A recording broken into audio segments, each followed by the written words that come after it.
Well, guys, here we are talking about organizations of ideas. Organization in writing is a way of organizing things related to writing in English, whether it be in the form of writing ideas, displaying writing and each other. A well-organized paragraph will be easy to read and understand because the ideas contained in it are already in an organized form. One and that is often applied in English writing is listing order. So what is listing order? We'll explain it. Oke, jadi kita akan berbicara tentang organization of idea.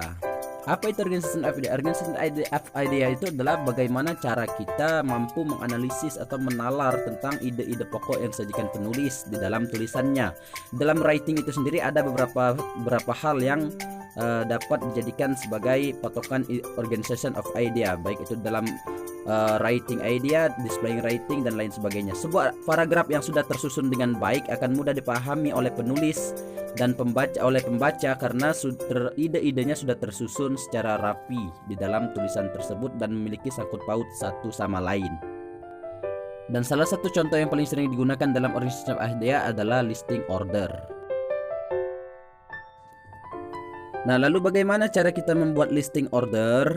Nah, di dalam membuat listing order itu ada beberapa hal yang harus kita perhatikan yang akan dijelaskan pada pembahasan berikut ini. In creating a listing order paragraph, we divide a topic into several separate sections. Then we discuss one point, the next point, then the next point, and so on. There are several main things that must be known as the key to writing a listing order paragraph, namely as follows. Nah, untuk membuat listing order itu kita harus memperhatikan beberapa hal yang akan kita jelaskan berikut ini. Nah, di sini dapat kita lihat di situ ada 3 hal penting yang harus kita perhatikan dalam membuat sebuah listing order. Yang pertama adalah write a sentence in the beginning part that names your topic and says it has several points. Yang pertama adalah tulislah sebuah sentence atau kalimat di permulaan bagian paragraf yang memberikan kejelasan tentang topikmu dan membuat dia memiliki beberapa bagian poin-poin yang penting.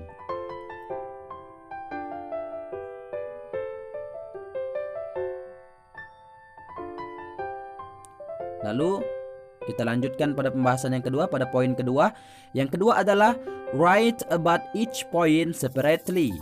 Nah, yang kedua, tulislah tentang setiap poin. Dari setiap poin itu poin-poin penting dan main idenya ditulis secara terpisah agar dia tidak bercampur dan tidak membuat para penulis, para pembaca mengalami kebingungan ketika mereka berusaha untuk memahami isi dan poin utama daripada paragraf yang ditulis oleh sang penulis. Lalu kita masuk ke dalam pembahasan yang ketiga. Di situ pada pembahasan yang ketiga, pada poin ketiga katanya disebutkan adalah write a sentence in the ending part that reminds your reader about the points you just discussed. Yang terakhir adalah tulislah sebuah sentence in the ending part. Tulislah sebuah kalimat di akhir bagian daripada paragraf tersebut yang membuat apa? Yang membuat para pembaca mengulang kembali atau mengingat kembali tentang poin-poin pembahasan yang sudah dibahas di awal, sehingga itu menjadi seolah-olah itu menjadi conclusion atau inti pokok dari pembahasan.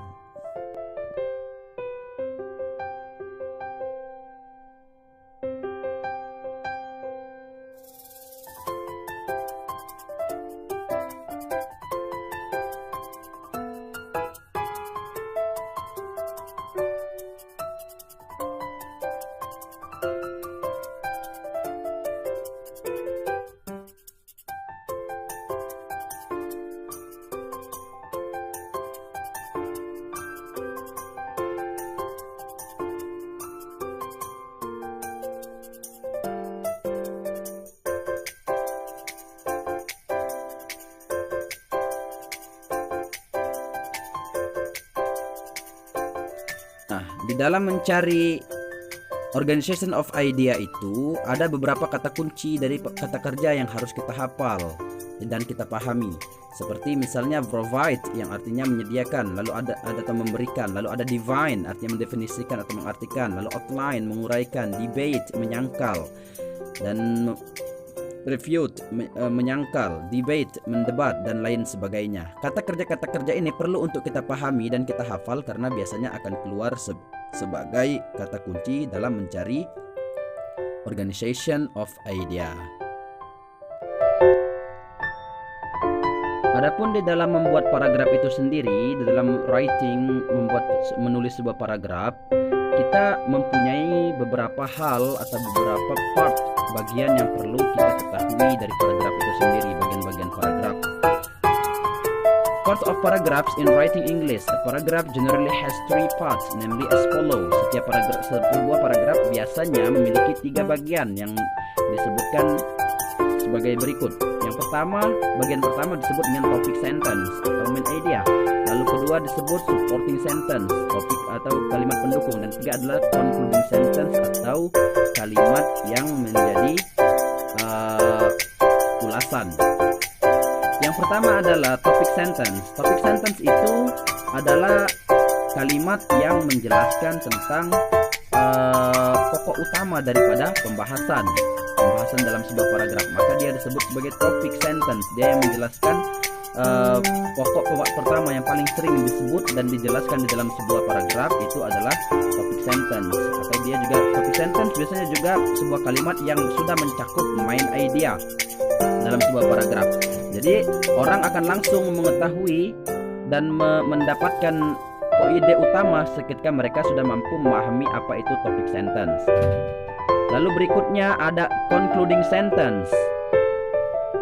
Di dalam concluding sentence, di dalam supporting, yang kedua adalah supporting sentence. Supporting sentence adalah kalimat pendukung, yang mana kalimat pendukung ini adalah menjadi kalimat yang memberikan dukungan kepada topic sentence dari paragraf utama, sehingga paragraf topik sentence, kalimat-kalimat yang ada di dalam topik sentence itu memberikan mendukung ide yang terdapat di dalam main idea, sehingga setiap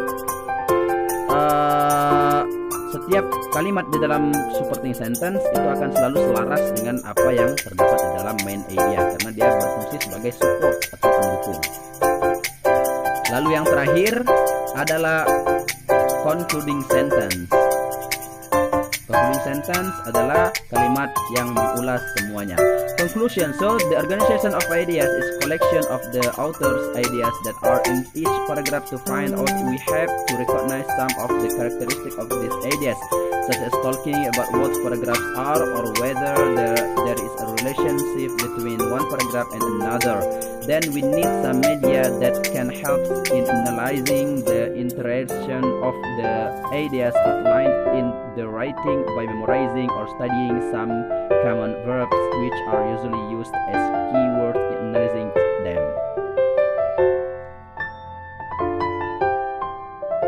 So guys, thank you very much for your nice attention.